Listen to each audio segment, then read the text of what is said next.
The other was, sir, about Was there another question? bank interest and the usury.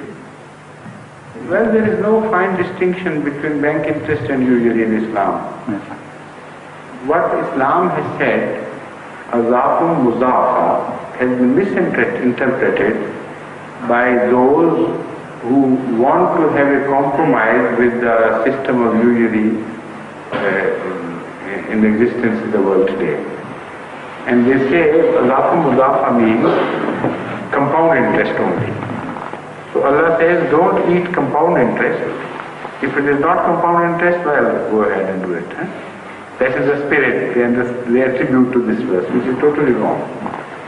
Azafun muzafa is to point out the evil inherent in the system of usury. That you have a distorted approach. You are so voracious that you want to eat up the people, the others' wealth, increasing, multiplying your own. So that was only a way of condemnation of this whole approach. The Holy Quran was not referring to compound interest as against the simple interest. So this is something which is totally wrongly attributed to the Holy Quran. Only a method was adopted, a manner of speech, in which the evil was enhanced and made enhanced and made it appear to people that it was a bad thing you were doing. Islam has said that nowadays the system is such that we individually cannot fight it out. So when he said a day may come, that did not mean that the system would remain in operation, yet we will decide against it.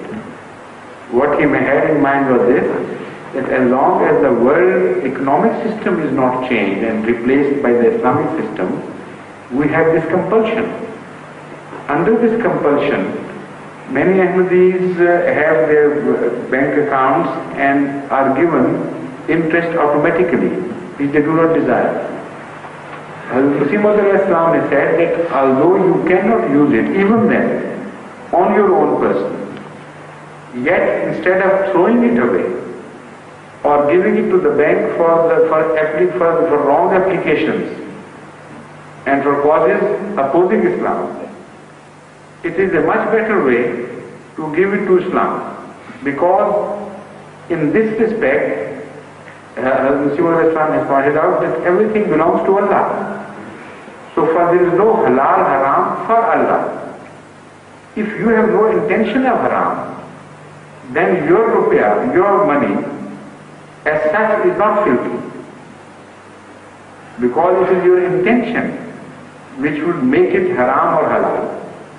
And because your intentions are not in that, so to offer that money to Allah is not an insult. You are permitted. And as far as Allah is concerned as a recipient, nothing is haram for him anyway.